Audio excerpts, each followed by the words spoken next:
Welcome back, one and all. My name is Eltimar, and we are going to be continuing our Let's Play of Torment, Tides of Numenera. Where we left off last time, we were in the Gullet of the Bloom. We're not going to be doing the Mirror Casters just yet. We will be doing them in the future, though. We are missing one that was in the Bloom interior. I believe it's in the... what are they called again? Murden area. We haven't gotten it yet. We did also miss one in the Sanctuary of Milavest, so we're going to be missing one through this game, which is a little bit annoying, but oh well, we'll get most of the Mirror Casters done anyways. The clear majority. Let's talk to Shuan. Despair lines the face of this ghostly figure. His aquiline features are clean and strong, his head shaven, his eyes' empty sockets are bleeding, but they turn to you. Hello, he says, his voice is deep and sepulchral. I'm glad you're here. Kill me, please. Why do you want me to kill you? He looks at you shocked and speaks slowly. Why do I want you to kill me? Are you completely blind? Look around you, look at this place.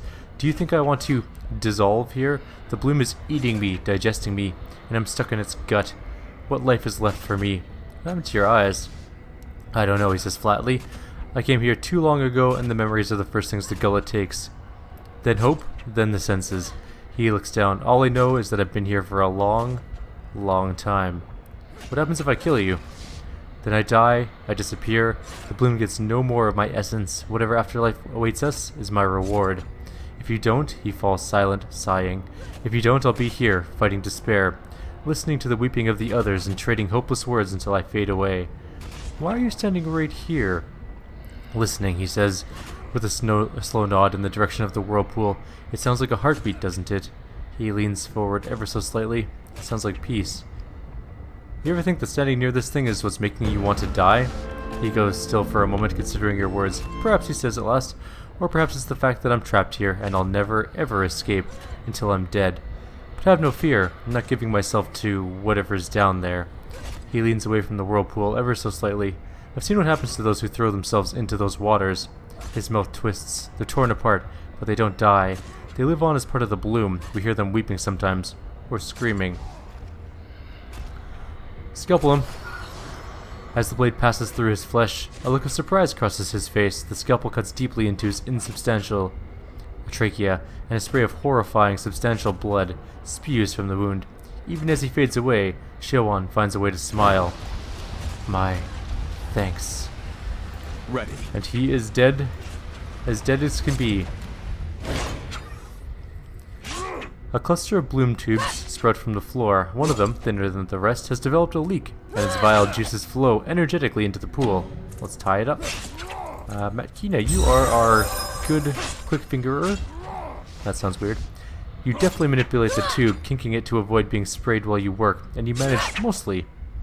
A few drops of the rancid stuff land on your boots. With the fluid pressure momentarily relieved, you expertly tie the bloom tube into a knot. When you release it, the knot holds. No more fluids leak from this cluster. The level of the pool drops noticeably. Step away. Interesting, so we have to close the tubes. I wonder if I do that here, this will also do it. From the bloated sphincter in the wall, a vile mix spews into the room, flowing down into the pool. It smells like a foul coupling of sewage and vomit. Let's plug it with the egg that we picked up earlier. Again, another quick thing for Matkina to do. The egg is almost exactly the right size to shove into the orifice. You force it into the opening, spraying bloom juice in all directions. It hisses and burns when it hits your bare skin, but you ignore the pain, shoving the egg deeper until the flow of liquid has stopped. The sphincter convulses once or twice, but your makeshift seal holds firm. The level of the pool drops as one of its sources is cut off. Why not? So it's 2 out of 3, I think.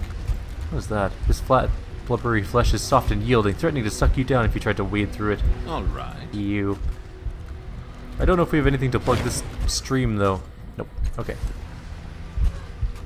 I'm sure we have other things to do. Let's try down here first, and then we'll go to the right.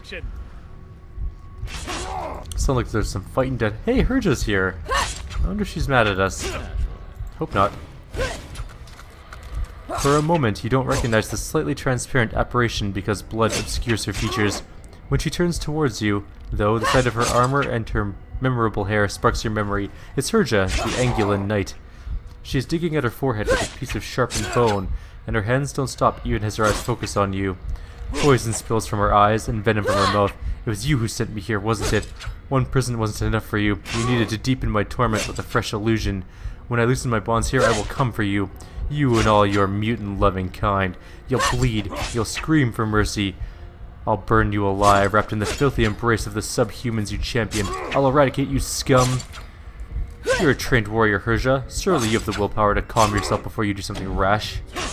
I'm great at talking to people. Calm myself? Calm? I should spill your blood. No. No, you were fair to me. I need to hold on to that center, that self. You are not a part of this. What's a part of this? The anger fades from her, replaced by uncertainty and doubt. She wraps her arms tightly around her body and rocks back and forth, trying to convince herself of some truth. Any truth. Illusion? Truth? What are my memories? What of my childhood? I don't remember. As she speaks, she gradually fades from view. Oh.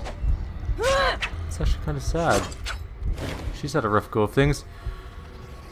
More semi-transparent features. This one is not like us, whispers a Bloom cultist. He was not eaten by the great devourer. No, agrees a woman who's dressed in the rags of a slave. He is here for our pleasure in these final hours of our lives. She raises her weapons, her comrades do the same, and they attack us, gnashing their teeth like animals.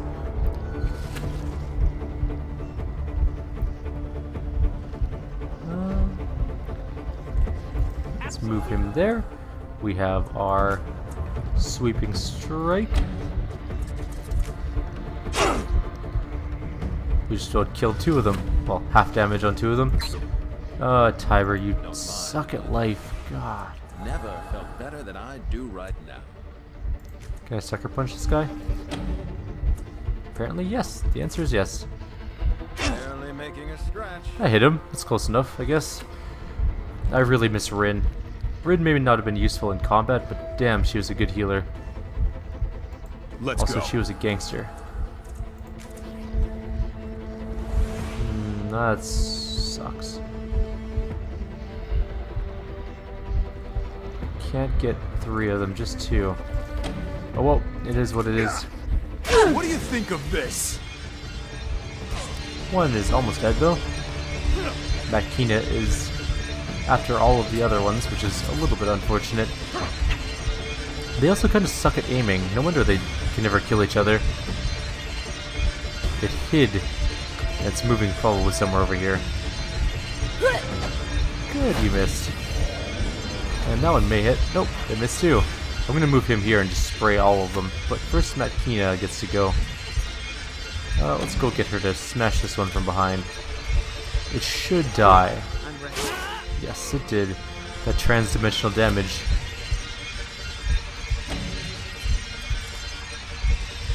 Heroic strike of heroic proportions. Everything is dazed. We're gonna move here? No, this is Tiber. Damn it, I screwed it up. I hate you, Tiber. You're ruining everything.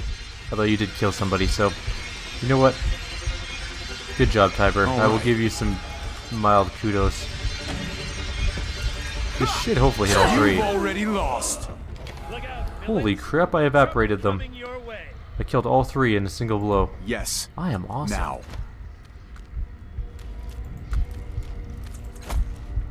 One moment, and it's done.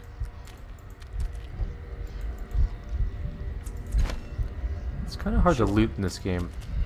God, get out of my way, people. Seriously. There we go. Can almost loot this guy. There we go, some shins. Consider it done. And whatever this is, it is nothing because we misclicked and now somebody's standing on the body. There we go. At last. The reef of bone is almost beautiful. Perhaps these are the skeletal remnants of the bloom's victims, transformed by the bloom for some purpose of its own. It's kind of pretty. Ready. I don't know if I'd want to live there, but it's nice looking.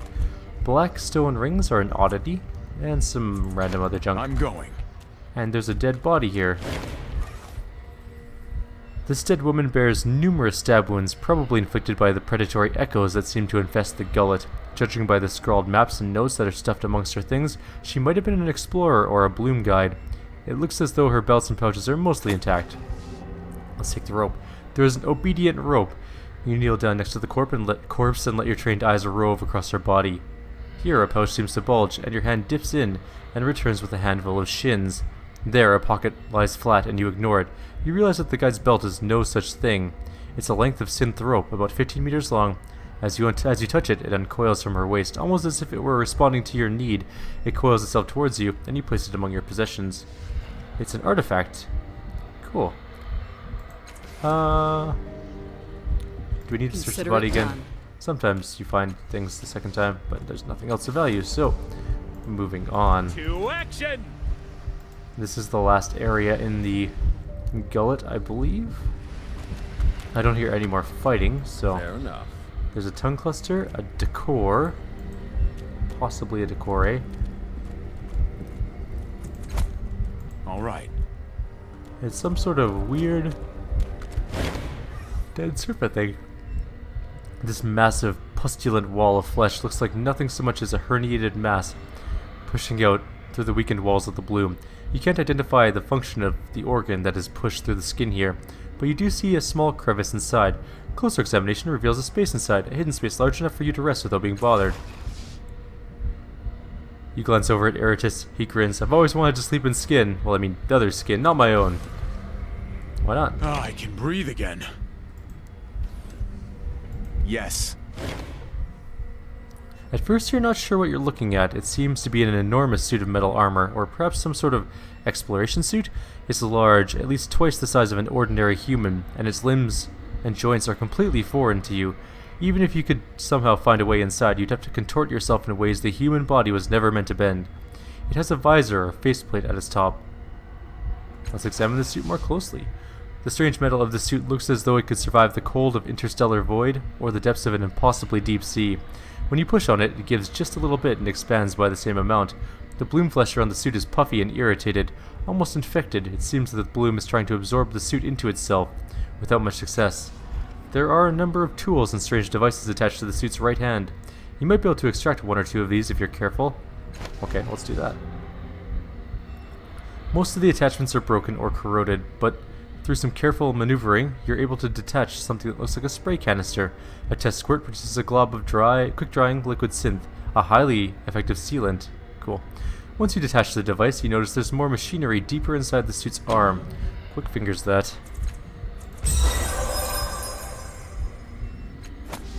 You reach into the arm, and your fingers graze a small metal orb. You carefully pry it loose and withdraw it from the arm. It looks like you found a reservoir of the sealant material used in the spray device. Let's look inside the faceplate. Some visitant lived inside this suit, a creature with multiple eyes scattered across its face. Based on the skeletal remains you can see inside, at least you assume they're eye sockets. They might have been some other alien orifice. Oddly, the creature had no visible mouth or jaw. So what you're saying is that it was a Zelnaga. Gotcha. I understand. Something to do. Hello, tongue cluster. Let's allow them to enter our mind again. We're going to allow them to feed, take some more damage. Let's see what our memory is. You're in the heart of Tabat territory now. The ceiling of their underground city is so high that you can barely see its curves, but the flickering illumination on the carvings there make a ghastly show. Demonic figures disport among the bodies of fallen enemies, atrocities shouted down from the heavens. But this is not what you're here for. You're here for the Underspine, their god and slave. A massive machine intelligence that guides them through the rituals. You're hovering near the great bulk of the machine, placing your detonations around the torus of its center. And you think your stealth has been exemplary, but a pinhole spotlight centers on you, and a focused beam of sound strikes your ears. The processing and memory retention cells are higher. If you wish to destroy me utterly, place your explosives there. And then a smaller whispered, "Thank you." The memory ends, and the bloom tugs sag drunkenly against each other, sated by their feast. Let's seize control, like normal. We're pretty good at it. And what can we do with these ones? We can really do nothing. Let's focus on the source of the whispers. The whispers that arise from this corner of the room. Whispers arise from a corner of the room, and you realize that the roots of this cluster grow towards that point. It's a maw, you realize, another maw that has hidden itself from mortal sight. Indeed, by cutting off this chamber from the rest of the bloom, it has even managed to hide itself from other maws and tongues. This chamber is a blind spot, a locus of independent consciousness. It is, in a sense, a separate being, a child of the bloom. Let's open it up. You whisper to the maw, and your voice travels through the tongues along the roots, joining the whispers of the maw, bending it to your will. After a few moments, the maw responds, shimmering into being in the corner of the room. Let's communicate. You can sense the mind of the maw, old and patient and strong. Lines of psychic energy emanate from it to touch every corner of the room. Its whispers have a cruel and dismal edge. You sense long millennia in the dark, feeding upon the half-digested leavings of other maws. Let's try. Again? Alright, nothing else. Maybe we can open the maw. Let's talk to Decor first, and then we'll talk to the creepy-looking maw. This wiry young man wears dirt-stained, ragged, ragged clothes.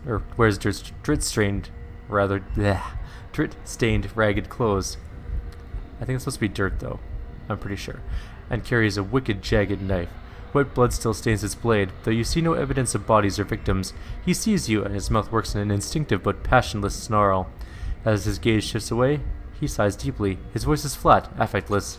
You brought the maw back, he says, but there's no heat in his voice. He blinks once as though he's been struck, and his gaze hardens. I'm the life-taker Decor. You're in my territory. Do you know what that maw eats? The only thing we have left, he murmurs, despair. Offer yourself to the maw, Decor. It's your only escape. He idly passes a knife between his fading hands and resolutely ignores your face. His lip is trembling. No, he says. At last, I won't give in. Neither will any of the others, I promise you. Do you mean to threaten me? I mean, he blinks deeply, apparently unaware of the answer, as if he has been going through the motions for so long that he can't recall the reasons for them. Yes, I could threaten you. More than that, I could push you to the ground and chop you apart like the others.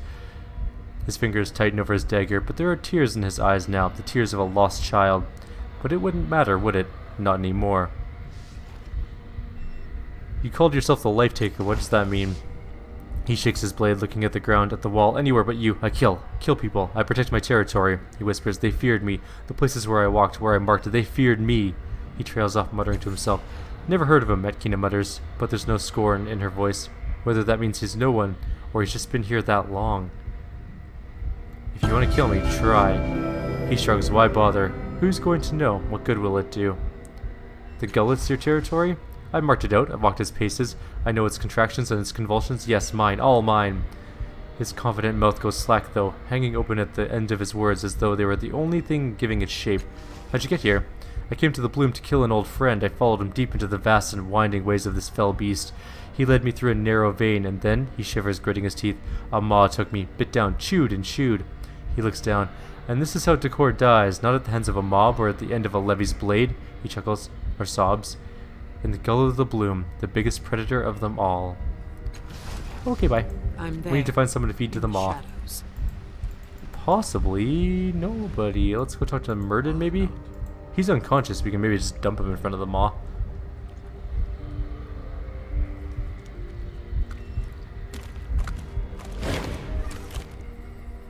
Nope. He is just unconscious. How about Consider it done. you, Venetian? Are you ready to be sucked into the maw? I found a maw that eats despair. It might end your suffering. Is that what it would do? He says, his voice is sharper than you've heard it before. I'm not so sure. I don't think you are either. He shakes his head. I will remain here. Things can always be worse. Damn it. Absolutely. These guys are back alive again? Didn't I just kill them? I killed them. Where's, Now. You know what? Let's just hack it open. We have a trans-dimensional blade for a reason. But first I'm gonna do something here. Let's go see if we can blow up these veins with our stuff that we have. Let's use the sealant bomb to block the opening, because I like bombs.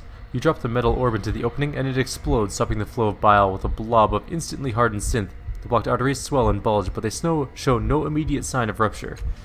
The last bit of liquid in the pool drains out. There's a hole at the bottom, an entry into a lower chamber. Now you just need to find a way down. We have a way. We have the rope. Sure. But we're not going in there yet. Actually, let's save. Maw cutting. We're probably just going to have to hack it open in all honesty. We don't have any people left to sacrifice to it. The flesh of this maw is dark and scabrous. It keeps itself tightly shut, like the puckered mouth of an ancient crone. You can hear its voices, and they are unusually sharp, almost painful to hear. Let's observe the behavior. Nothing really happens. I'm going to listen closely to the voices. Nothing. Let's just cut it open. You thrust the scalpel into the tough, fibrous maw of the flesh of the maw and begin to saw through its puckered mouth. The bloom's voices respond with a shriek of rage. The maw opens. All right. And I don't need to beat around the bush. I'll just hack it apart. Yes. Happy to help. There's the bloom heart. At least it looks like a heart. Or the Chamber of Bones, it's called. Of course. Let's go take a look at the other chamber really quickly as well. Maybe the other one's just like a treasure area? That looks like a bloom heart though. And I don't know if I want to go there quite yet. Also, what is our... Oh no, our Dominatite is still gold, okay. Now that you've entirely blocked the liquid that drained into the pool, you've revealed a human-sized hole at the bottom. A drum beat like a colossal heart sounds from below, echoing through the gullet. Let's tie the obedient rope to a bloom tube and descend. You command the rope to fasten itself to one of the hanging bloom tubes at the edge of the empty pool. You grasp the rope and you can feel its texture adjusting itself to your hands, soft but firm, with fibers that grip your flesh. Your descent is quick, safe, and painless, though you have to let go of the rope to drop the last meter. If this leads to the same place, then I will just have known that there are two ways to get through this area. This is the bloom heart. Okay, let's go back. We don't want to be here yet. This is definitely the bloom heart. Autosave? That one? Sure. So that is definitely the way down into the bloom heart. Let's not go there yet. Let's go this way. Oh shit. The maws are not happy we're here.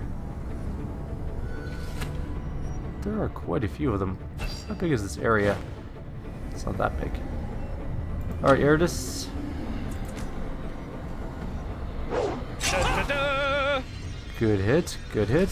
Solid. Ah, Tiger, man. Just go there. All right. All right.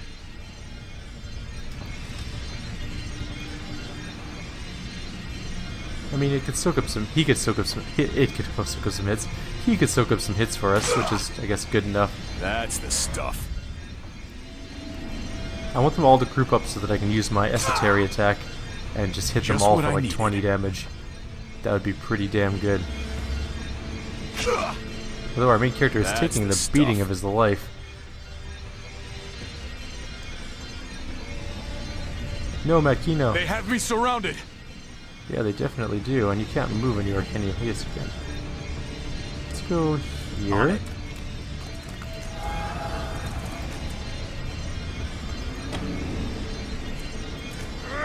Try this out.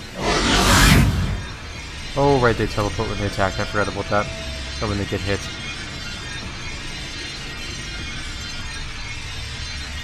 It's not super annoying at all.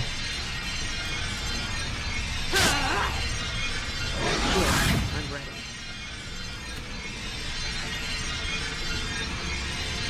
At last.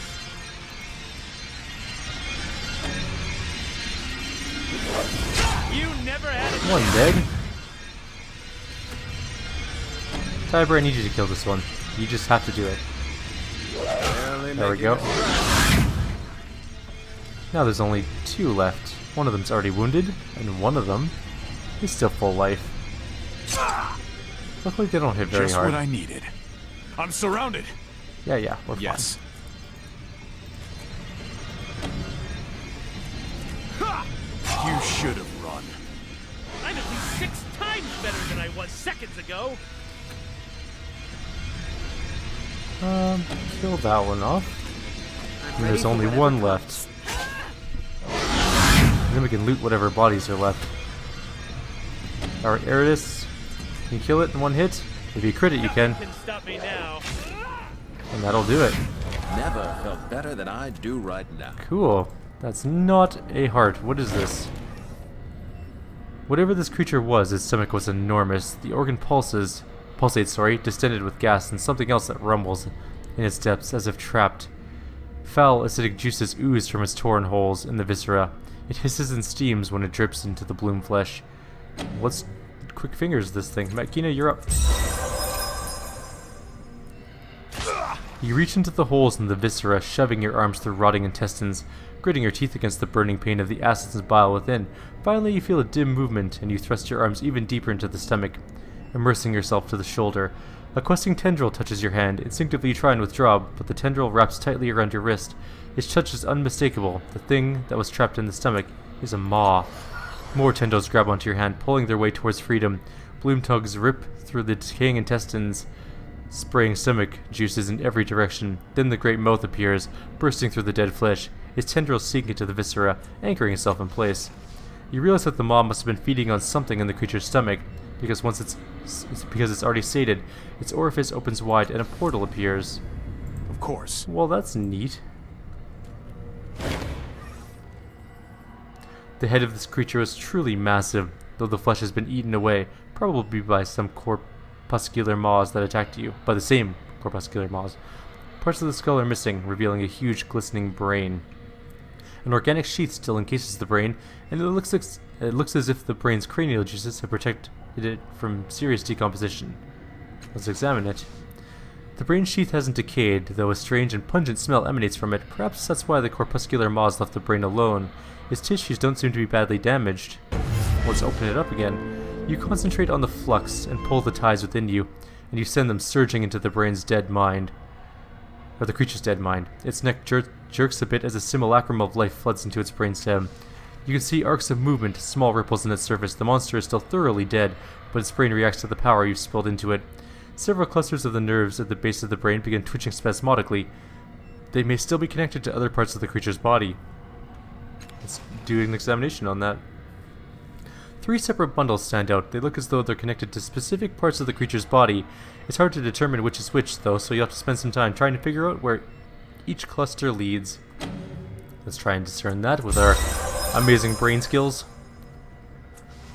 You poke and prod at each cluster, watching how the creature's muscles react and tracing the path of the tangled nerves. Your diligence pays off. You can see that one cluster attaches to the shoulder and another attaches to the back. A third cluster runs down to the intestines. Something in the brain is sending and receiving impulses along the tattered nerves. You might be able to manipulate the entire corpse from here. Let's do the shoulders. One shoulder and massive arm of the creature shifts slightly. The decomposed limb appears to tighten its grip on the bloom flesh, but quickly relaxes again. How about the back? The whole back of the creature contracts and heaves. Chunks of rotting flesh tumble to the ground, and you hear a wet snap as nerve fibers separate somewhere in the spine. You won't be able to try that again. How about intestines? The maw grumbles fitfully, but nothing else happens. Alright. Let's go. Sure. Well, that's neat. It's kind of a cool thing. I guess that we can get that maw a different way. Let's see where this maw goes. If it leads to the same no, this is definitely a different screen. There are things in here. There is a liquid armor. Wow. Wow. That's some good armor. Fine. Liquid armor. Pretty damn good. And we got some star sight, which is an oddity, as well as a sweeping glove, which is a cipher. Huh. These ciphers are killing me. Yep. Somebody else needs one. There you go. Have fun with your cipher. I should probably sell some, but I'm also going to put that armor on, because it is damn good armor. Way better than what we're using. We're using 3 armor, 4 resistance, plus 1 intellect pool, which is fine. This is 4 armor, 6 resistance. And I look now like I should be at a rave. Or some sort of German nightclub. Yes. I'm wearing a leather bodysuit, basically.